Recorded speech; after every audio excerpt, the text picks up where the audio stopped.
est temps de passer à l'action. Dans l'épisode précédent, je t'ai invité à passer un quiz. Je vais te remettre le lien dans la description de cet épisode et tu le retrouveras également dans la newsletter pour le faire si tu ne l'as pas vu ou si tu me découvres à travers cet épisode. Ce quiz est inspiré des travaux du docteur Dalton Smith, que j'ai cité à plusieurs reprises, qui amène à diviser les types de fatigue en 7 et donc proposer des types de repos différents et adaptés au type de fatigue. Je me répète, ce n'est pas mon invention. Deuxièmement, je ne suis pas médecin. J'offre une lecture de cette approche et de cet ouvrage et tout ce que je vais te suggérer de tester n'inclut pas de prescription, de médicaments et sont des activités qui ne peuvent faire que du bien. Encore une fois, mon objectif est de te partager mes connaissances, mon expérience. À toi de juger ce qui résonne pour toi, à toi d'expérimenter et de laisser ce qui ne te correspond pas. C'est ta responsabilité, je ne fais que des invitations. Dernière chose, ce modèle, il n'est certainement pas parfait ni exhaustif. Mais il a un seul mérite, c'est d'apporter de la nuance à la manière de considérer notre fatigue. Alors pour les personnes qui pensent que j'ai oublié telle ou telle chose ou j'ai pas été assez précise, comme je le dis, c'est un modèle imparfait et au bout d'un moment, il faut bien faire des choix, sinon cet épisode de podcast durait 150 000 heures.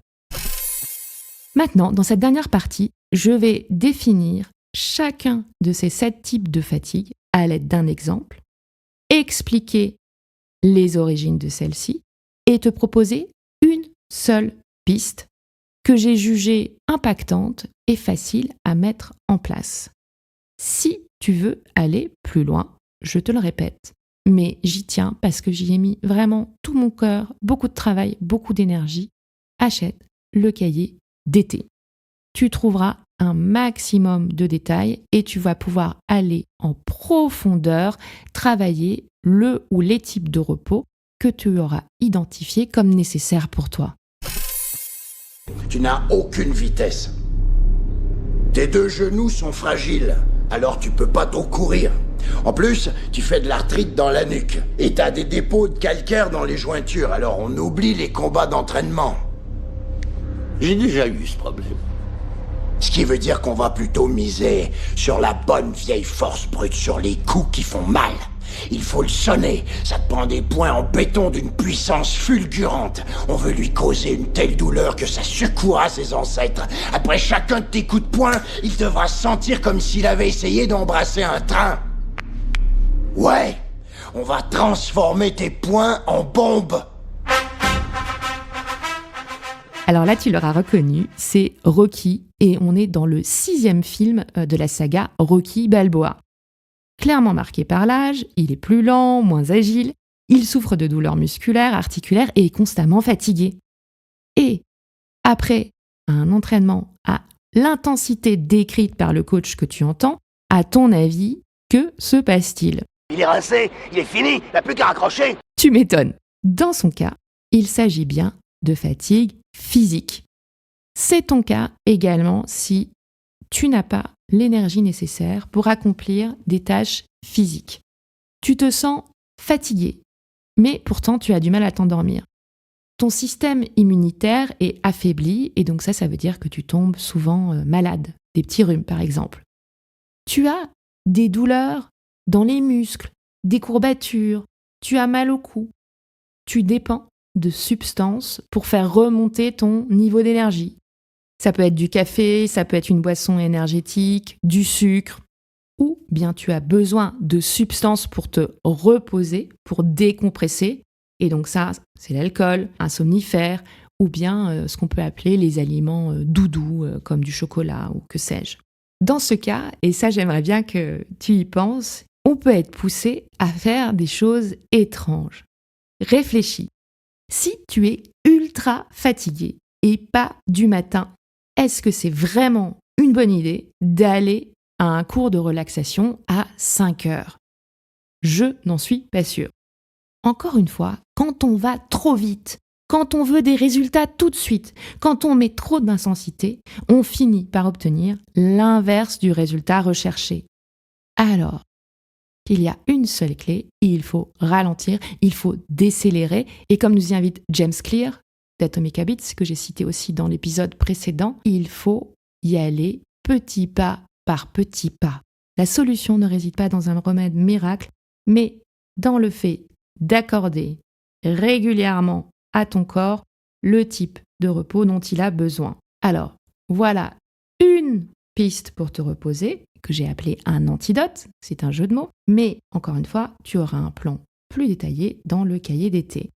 Le corps raconte son histoire dans l'immobilité. Lorsque tu es physiquement actif, tu te concentres sur le mouvement sans percevoir la conversation qui se déroule à l'intérieur de toi. Pour renouer avec ton corps, tu dois te mettre en pause. Et ce que je te propose, c'est très simple, c'est de faire ce qu'on appelle un body scan. Tu trouveras un exemple de body scan dans la première capsule qui a été publiée en même temps que le premier épisode du cahier d'été. Dans ce cas-là, c'était de se projeter pour savoir de quoi tu avais besoin pour tes vacances. Mais en fait, au lieu de te poser la question de quoi j'ai besoin pour mes vacances, tu te poses simplement la question de quoi j'ai besoin maintenant. Donc tu pourras utiliser cette capsule. Le body scan, c'est quoi ? Tu peux aussi le faire tout seul, c'est très simple. Tu t'isoles dans un endroit où pendant 5-10 minutes, tu ne vas pas être dérangé. Tu t'assois, tu t'allonges et tu appuies sur ton interrupteur intérieur et tu vas respirer, te concentrer sur la respiration et ensuite aller observer mentalement chaque partie de ton corps. Tu commences par tes pieds et tu remontes jusqu'à la tête et tu vois, quand tu respires, quand tu te concentres sur chaque partie de ton corps, qu'est-ce que celle-ci a à te dire ? Aucun de nous ne donne le meilleur de lui-même lorsqu'il est épuisé. Pour le repos physique, s'il y a une seule chose à retenir, c'est celle-ci. Le corps, ton corps te parle quand il est immobile. Écoute-le parce que c'est le seul vaisseau que tu as pour traverser ta vie. Ce n'est pas une option, c'est la chose la plus précieuse que tu as. Répondez oui à l'invitation de Michael Kors. Je veux que le chauffeur me dépose à 21h30 et passe me reprendre à 21h45 précise. Appelez Nathalie chez Glorious Food et dites-lui non pour la énième fois. Non, je ne veux pas de meringue. Je veux une tarte fourrée à la compote de rhubarbe. Ensuite, appelez mon ex-mari. Rappelez-lui que la réunion des parents d'élèves a lieu ce soir. Et appelez ensuite mon mari. Dites-lui de me retrouver pour dîner dans ce restaurant où je suis allée avec Massimo. Et dites à Richard que j'ai vu les photos qu'il a envoyées pour le sujet sur les femmes parachutistes et qu'elles sont vraiment peu séduisantes. Est-il impossible de trouver une jolie jeune fille mince et parachutiste? Je demande l'impossible, peut-être. On dirait. Hein. Alors là, Emma, dans Le diable qui s'habille en Prada, se retrouve face à une to-do list à rallonge qui va tourner dans ta tête, ou bien, comme c'est le cas dans cet extrait, c'est ton chef qui te donne des tâches à n'en plus finir. Alors, dans ce cas-là, ça vient de l'extérieur, mais ce que je vais te dire, c'est que souvent, cette espèce de longue tirade, c'est nous-mêmes qui nous la faisons. Car nous sommes notre pire bourreau. Et quand on se laisse submerger par ces idées, et ben voilà à quelle conclusion on arrive. Ok, je suis une bonne à rien. Dans ce cas, on parle bien de fatigue mentale. Et tu souffres toi aussi de fatigue mentale si tu as l'impression de courir après le temps, d'être toujours en train de ramer. Tu es irrité, frustré à la fin de la journée parce que tu as l'impression d'en avoir fait pas assez ou pas du tout. Tu évites des activités parce que tu as peur de mal les faire ou de commettre une erreur. Tu somnoles ou tu as l'impression d'être dans le brouillard à un moment de la journée, en particulier après le déjeuner. Tu t'emportes aussi souvent et tu as cette impression que tu ne vas pas t'en sortir. La fatigue mentale, également connue sous le terme de charge mentale, est le résultat d'une surcharge cognitive due à un flux constant d'informations et de tâches à gérer. On l'a vu dans l'épisode précédent, cette surcharge affecte principalement le cortex préfrontal, la région du cerveau responsable de la planification, de la prise de décision et de la résolution des problèmes. Elle est en surchauffe. De plus, notre fameux réseau des détections d'erreurs du cerveau, qui surveille nos erreurs et prévient les conflits, est mis à rude épreuve et donc on a cette impression de débordement, d'explosion imminente. Il est crucial, mais ça tu le sais aussi, de reposer à la fois son corps mais aussi son esprit pour maintenir un équilibre sain. La surcharge d'informations, amplifiée par l'utilisation excessive des technologies et des réseaux sociaux, va alimenter ce bruit mental incessant. Et ce bruit, il est souvent négatif. Alors, faisons un focus sur ce bruit. Ça va être l'autocritique, ou le fait d'être sans arrêt en train de s'évaluer, de se comparer. C'est tourner en boucle les mêmes idées, réécrire mentalement des situations anciennes en imaginant des scénarios différents. C'est dire sans cesse « et si, et si, et si » et craindre le futur. C'est analyser les situations actuelles uniquement à travers le prisme de la douleur et du regret. C'est fantasmer sur un ailleurs une herbe plus verte qui n'existe certainement pas. C'est maintenir un dialogue interne qui empêche de tranquilliser ton esprit. Et au final, ce n'est jamais être présent dans l'instant présent. Si cette suractivité n'est pas contrôlée, elle peut entraîner l'épuisement des cellules cérébrales et à terme conduire à des troubles mentaux tels que la dépression ou le burn-out. Pour apaiser la fatigue mentale, il est crucial de faire le tri dans nos pensées et dans nos activités. Pour cette piste proposée, je vais me concentrer sur quelque chose de très basique et qui va plutôt concerner l'organisation et le type des activités. Une chose après l'autre. Faire les choses de manière séquentielle me semble être une première clé pour ne pas être complètement submergé. Comment tu vas procéder ? Étape 1, tu vas faire un audit de ta journée. Passe en revue comment tu utilises ton temps et évalue l'impact qu'a chaque tâche pour toi. Ensuite, toutes les tâches, les activités que tu fais, tu vas les classer en 3 catégories. Les activités utiles et qui t'apportent de l'énergie, les activités utiles ou disons nécessaires qui te drainent, et enfin les activités inutiles et qui ne t'apportent pas du tout d'énergie. L'idée, c'est que les activités qui ne servent à rien et qui te prennent de l'énergie, tu vas tout faire pour les éliminer, ou du moins essaie d'en éliminer une. Enfin, pour les activités qui te prennent de l'énergie et que tu dois faire, je te propose de pratiquer ce que les Américains appellent le time boxing. Le time boxing, c'est allouer des périodes spécifiques pour traiter les tâches énergivores.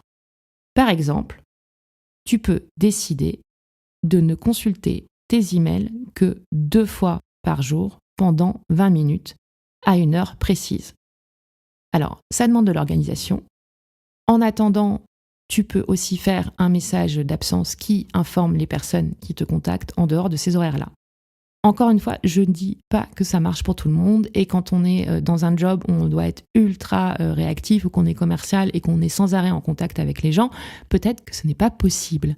Mais dans ce cas-là, peut-être que tu peux t'allouer un temps dédié sans être dérangé par ces emails ou ces coups de fil. Et à l'inverse, et je pense qu'on est nombreux, nous pourrions très bien ne pas passer notre journée avec la boîte mail ouverte. S'il y a une seule chose à retenir pour traiter la fatigue mentale, une chose après l'autre, une chose après l'autre, et cette chose-là que tu choisis, choisis-la en conscience et choisis des choses qui nourrissent ton énergie et tes pensées positives. Mais non, je veux pas y aller, laisse-moi. Écoute, on se mouille juste les genoux et si ça te plaît pas, on sort, d'accord? Mais j'ai dit non, tu m'as la paix à la fin.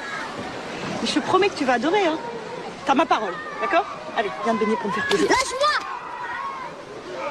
Écoute, Benoît, les piscines, c'est pour les enfants. Normalement, tu devrais aimer aller à la piscine. Tu comprends? Mais tu sais ce que t'es? Si tu as des enfants, ou bien même, je dirais, s'il y a des gens qui te tapent sur le système, je pense que tu dois pouvoir t'imaginer cette scène. Alors, peut-être que toi, ça t'est arrivé aussi de vriller complètement, ou tout du moins, tu as peut-être eu ces pensées. Et en fait, qu'est-ce qui se passe? Quand on met en bouteille ce qu'on ressent, la colère arrive. Mais tu sais ce que t'es? T'es le roi des cons au pays des emmerdeurs. Un petit con, casse-couille, qui prend la tête, d'accord? Hein? Un espèce de petit enculé de merdeux qui chiale sa race toute la journée. Voilà ce que t'es, connard! Connard! Connard! Casse-toi! Ça suffit de rester planté là. Toi, tu viens avec moi. Cet extrait de film de Nos jours heureux montre ce qui se passe quand les émotions muselées jaillissent subitement en geysers. Et dans ces cas-là, comme tu l'entends, c'est violent. Et surtout, quelles que soient nos raisons, les excès nous décrédibilisent et nos mots dépassent nos pensées. Et dans ce cas-là, ça peut faire de gros dégâts. On parle ici de fatigue émotionnelle.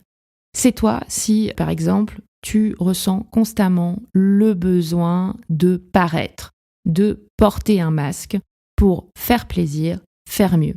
C'est toi si tu te sens vidé après avoir interagi avec des personnes.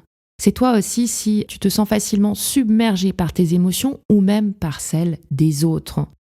C'est toi aussi si tu as du mal à te détendre, à trouver la paix intérieure. Et enfin, c'est toi aussi si à l'inverse, tu vas éviter de rencontrer des personnes ou de sortir pour justement éviter d'avoir à gérer trop d'émotions. Le problème dans tout ça, c'est que nous avons appris à refouler ces fameuses émotions, à les mettre de côté comme si elles n'existaient pas. Chaque jour, nous portons un masque qui nous vide de notre énergie. En vivant dans une société qui valorise l'apparence et la performance, nous perdons notre capacité à traiter nos émotions de manière authentique. Nous ne savons plus être vulnérables. Ainsi, il est bien plus facile de s'exciter derrière son écran sur un réseau social ou sous un post LinkedIn que de traiter la véritable cause de notre douleur que d'aller regarder à l'intérieur de nous. Cette tendance à adopter différents types de personnalités en fonction des situations nous éloigne de qui nous sommes vraiment. Et en faisant ça aussi, ces tours de souplesse dorsale, on se fatigue émotionnellement. Lorsque nos émotions refoulées dépassent notre capacité de stockage, nous éprouvons de la fatigue. En mettant nos émotions sous cloche, nous pensons parfois bien faire, nous pensons rendre service aux autres. Mais rappelle-toi, les émotions refoulées sont les plus brutes et les plus difficiles à gérer. Les émotions sont puissantes et si tu les laisses couver comme un feu intérieur, tu as vu le résultat dans l'extrait plus haut. Elles vont surpasser tes pensées, elles vont influencer tes relations et transformer ton comportement. Notons enfin que les émotions sont similaires aux infections.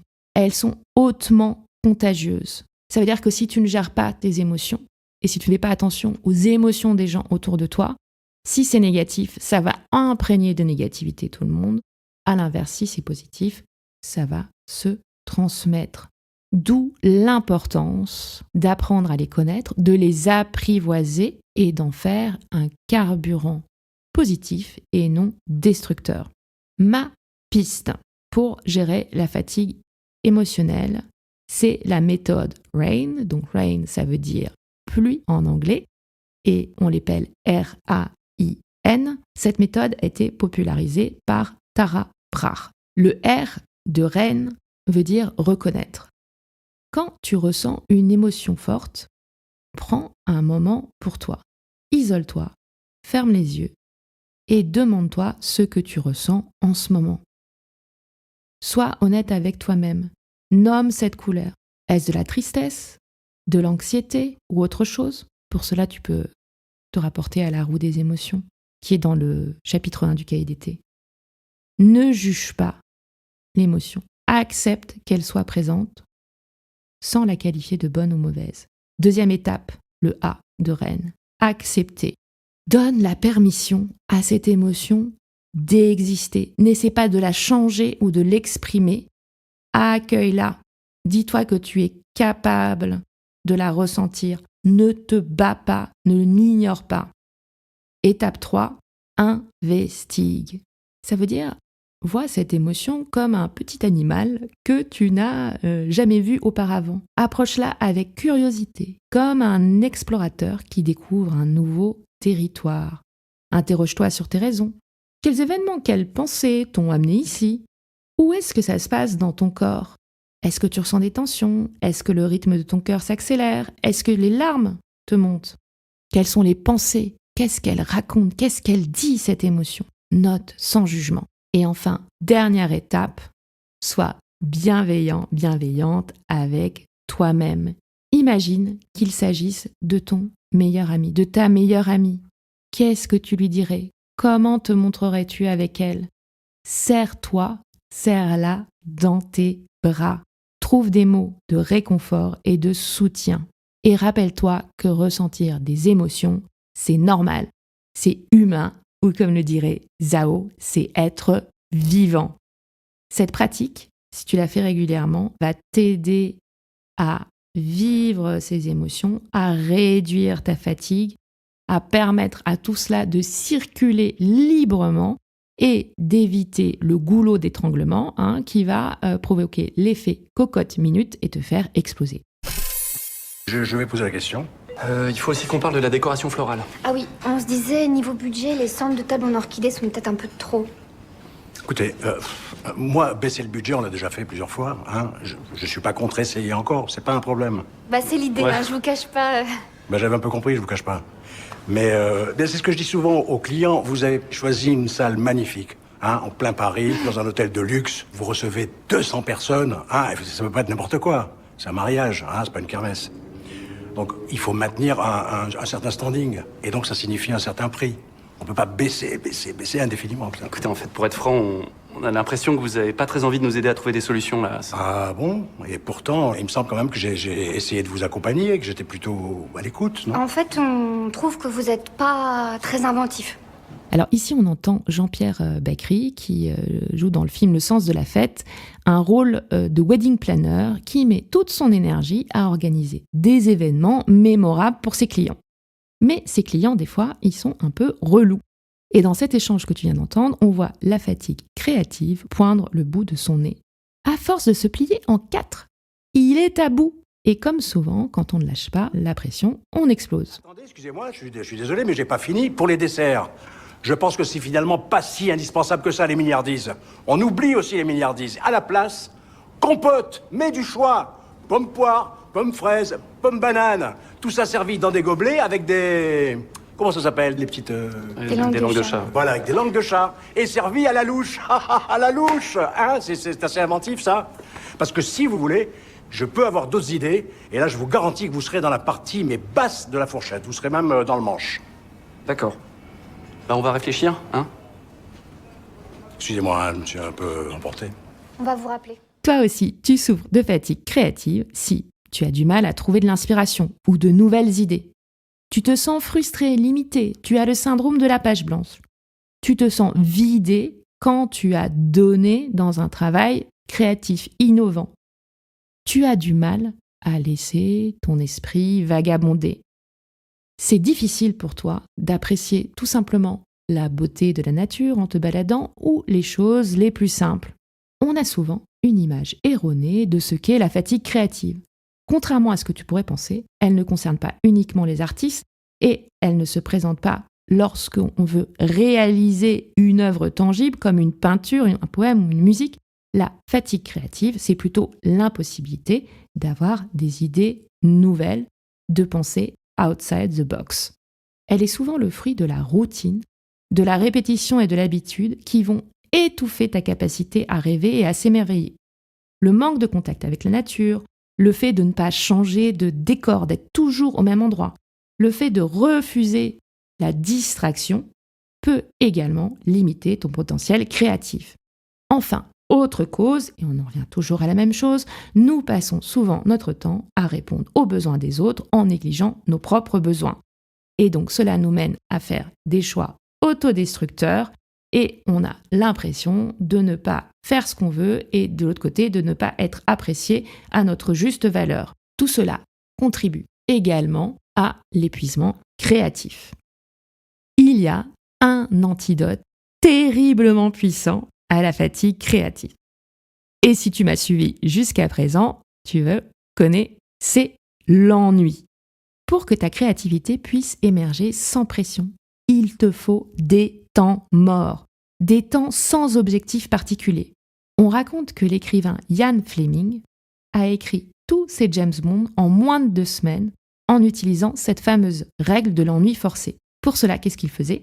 Il s'isolait dans une chambre d'hôtel, tout à fait banale, dans un endroit où il n'y avait aucune distraction, et ça l'obligeait à se concentrer uniquement sur son écriture. Il n'avait que 2 choix, écrire ou s'ennuyer. Alors peut-être pas besoin de s'enfermer 2 semaines dans une chambre d'hôtel, quoique, je t'avoue que moi, des fois, ça me dirait bien, mais voilà comment tu pourrais procéder concrètement. Insère dans ton emploi du temps des moments où tu ne fais rien d'autre que de t'ennuyer. Ça peut être au départ juste 15 ou 30 minutes et ensuite tu peux élargir ces plages de temps. Comme Ian Fleming, choisis un lieu où tu n'auras aucune distraction et surtout éloigne les distractions de toi. Donc ça veut dire pas de téléphone, pas de livre, à la rigueur tu as juste besoin de toi et peut-être d'un morceau de papier et d'un crayon pour noter.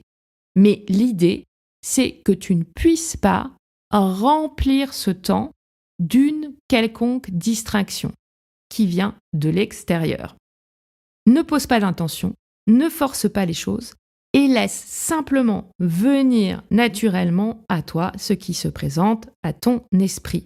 Cette page blanche mentale va te permettre de recharger ton réservoir créatif. La saison mondaine est ouverte. Plus fort! Pourra-t-elle respirer, maman? Je m'appelle Lady Whistledown. Vous ne me connaissez pas, mais moi, je vous connais. Voilà comment elles ont été élevées depuis leur naissance. Lesquelles de ces jeunes filles réussiront à décrocher une promesse de mariage? Tu as certainement reconnu l'extrait, il s'agit des chroniques de Bridgerton. Comme pour chaque saison, la période des bals est ouverte et les contraintes et attentes qu'ils font peser sur les jeunes femmes à marier cette année sont un excellent exemple de ce qui peut contribuer à la fatigue sociale. À tel point que dans ces cas-là, on ne rêve que d'une seule chose. Et si moi j'avais envie de voler? Alors, je te l'accorde, nous vivons plus à la même époque. Mais tu es peut-être toi aussi fatigué socialement. C'est le cas si tu te sens souvent seul, même en présence d'autres personnes. Que tu as un peu l'impression d'être déconnecté des autres, comme si un fossé était creusé. Ou que tu es attiré par des personnes qui te maltraitent, ou tout du moins qui n'ont pas des bonnes intentions envers toi. Tu trouves difficile de maintenir des relations proches ou bien de te faire de nouveaux amis. Tu t'isoles de plus en plus des autres. Ou bien tu vas préférer les interactions en ligne plutôt que de faire des rencontres face à face. La fatigue sociale est souvent le résultat d'une combinaison de facteurs internes et externes. Dans ces cas-là, ce n'est pas tant que tu ne veux plus avoir de relations et que tu es fatigué des relations, c'est plutôt la quantité et la qualité qui sont concernées. La fatigue sociale, elle se crée soit par des interactions sociales constantes et qui vont t'épuiser, en particulier si celles-ci se cantonnent à des échanges superficiels. Et ça, c'est souvent le cas, par exemple, sur les réseaux sociaux. Ça va être le fait aussi de t'adapter sans arrêt aux personnes que tu as en face de toi et à ne pas t'autoriser à être vraiment toi. Ça va être aussi le fait d'être tout le temps en train de valoriser l'apparence, la performance et d'être en mode compétition. Enfin, la fatigue sociale, ça peut être aussi le fait de sentir que tu n'as aucune personne en face de toi avec laquelle tu peux avoir un vrai échange et qui puisse vraiment embrasser toute ta personnalité. Il est important donc de se rappeler que la fatigue sociale, ce n'est pas forcément être un misanthrope et ne plus aimer personne. La fatigue sociale, c'est vouloir des relations de qualité. Encore une fois, j'ai un exercice super puissant pour cela, c'est faire le tri de tes relations. On ne le fait pas assez souvent, mais quand on sait à quel point on est impacté par les gens qui nous entourent, ça c'est l'histoire du mimétisme, des neurones miroirs, c'est l'histoire de la contagion des émotions, il est crucial de soigner ton entourage. Et comment on fait ça ? C'est très simple. Tu prends ton ordinateur, ça peut être le mail, ou ton téléphone avec les différents numéros des gens, ou ton calendrier, et tu vas lister toutes les personnes qui t'entourent et avec qui tu rentres en interaction. Ensuite, ces interactions, tu vas les qualifier. Est-ce qu'elles sont positives? Est-ce qu'elles sont nourrissantes? Ou à l'inverse, est-ce que c'est toxique?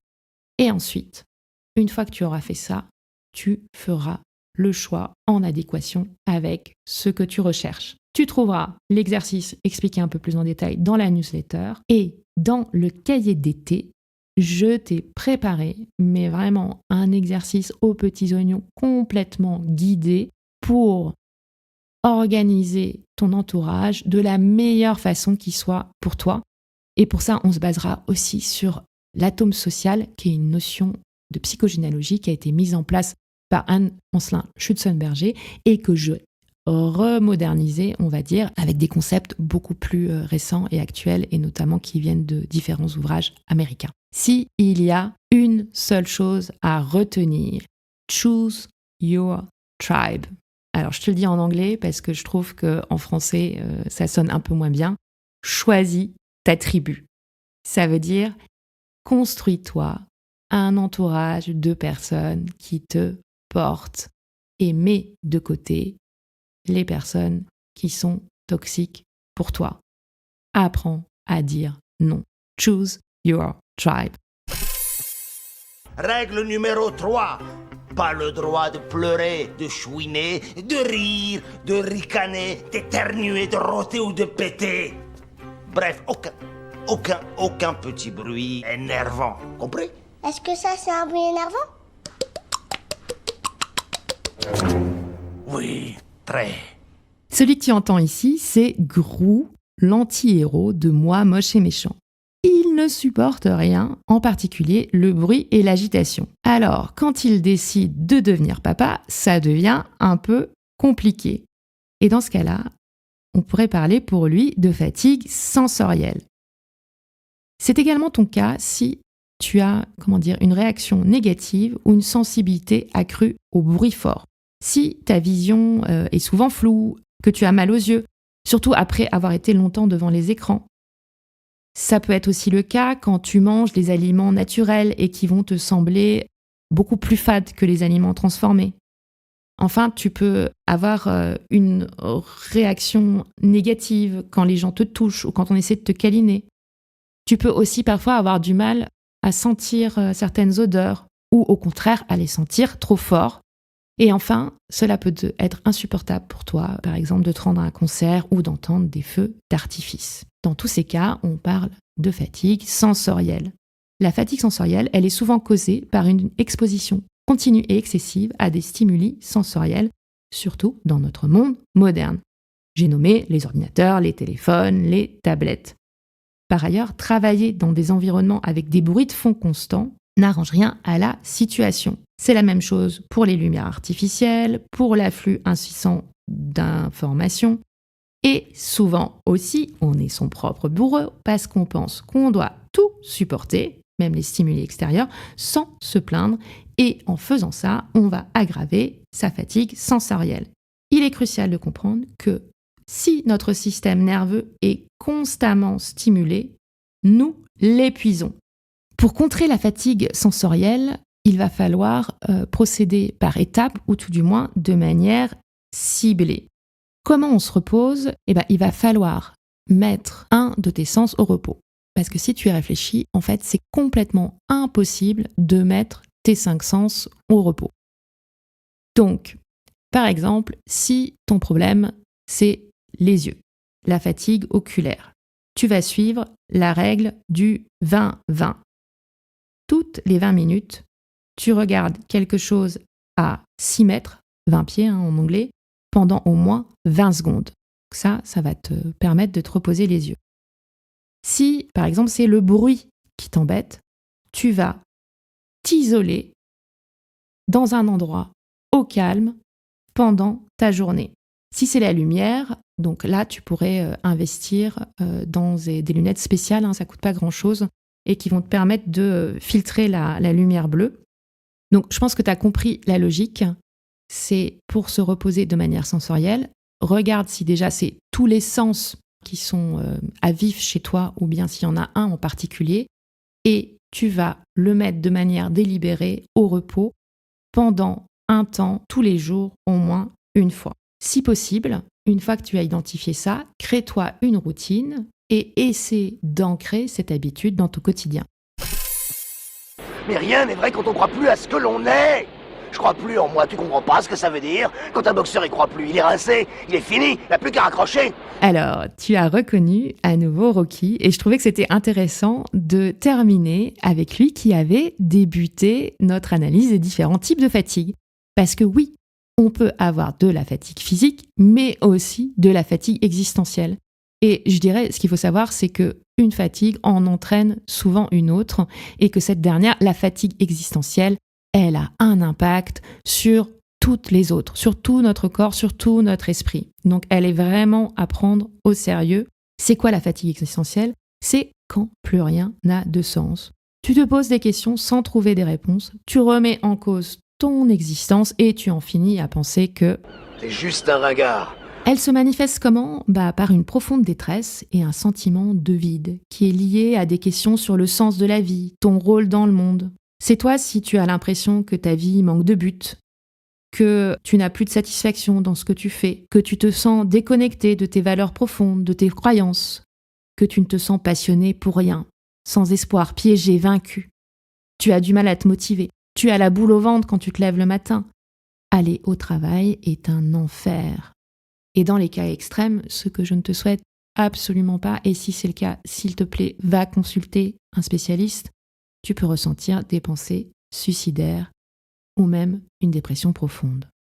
Alors, la fatigue existentielle, elle peut être causée par différents facteurs. Ça peut être des crises de la vie, des événements traumatisants ou bien une transition majeure, comme la perte d'un être cher, un divorce, la perte d'un emploi, le fait de partir à la retraite. Ça peut être aussi la surcharge d'informations négatives.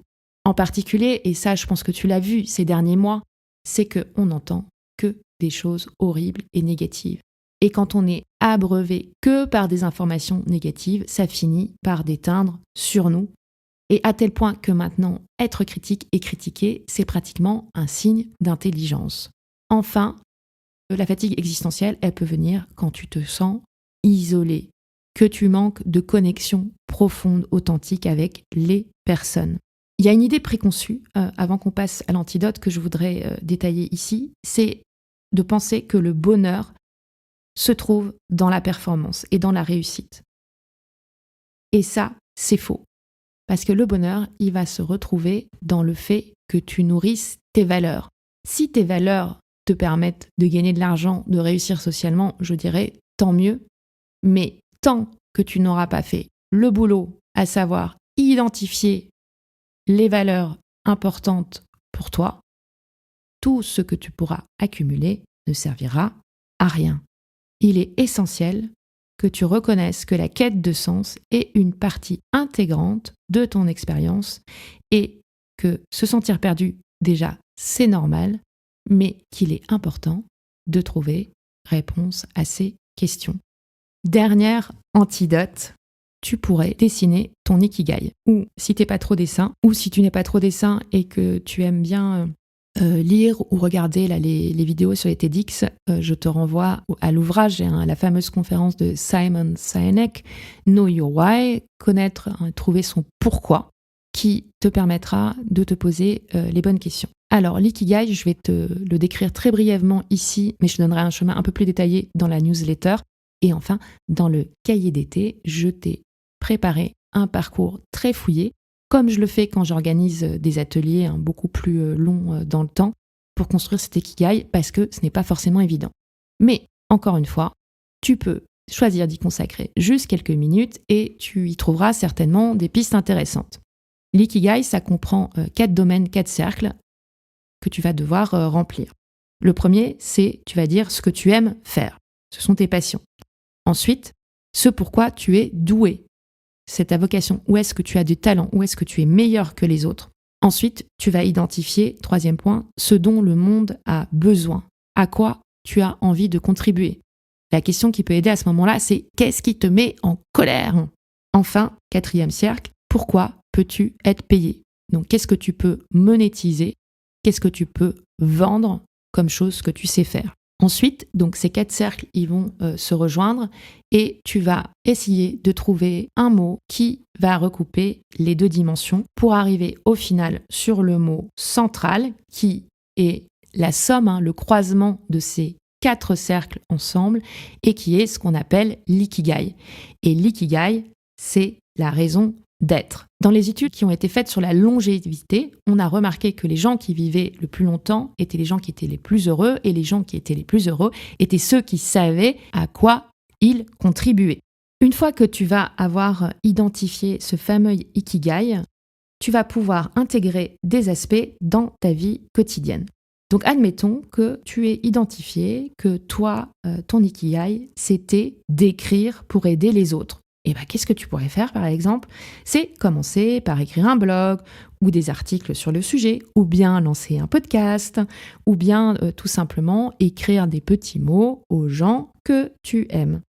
Fixe-toi ensuite donc des objectifs qui vont venir nourrir ton ikigai et surtout, je n'arrête pas de le répéter, quand on a envie de cultiver quelque chose, parle-en autour de toi. La première chose à faire, on n'a pas besoin d'avoir déjà fait des choses pour en parler, parle-en, les gens vont être de puissantes ressources pour te donner des pistes, pour te motiver.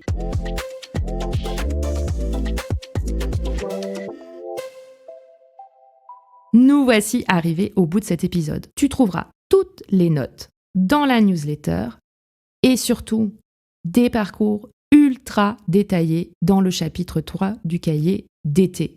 Si cet épisode t'a plu, écris-moi, partage-le et cerise sur le gâteau, donne-lui 5 étoiles et un commentaire sur ton appli podcast préféré. C'est la meilleure façon de faire continuer à vivre ce podcast. La semaine prochaine sera consacrée à l'introspection.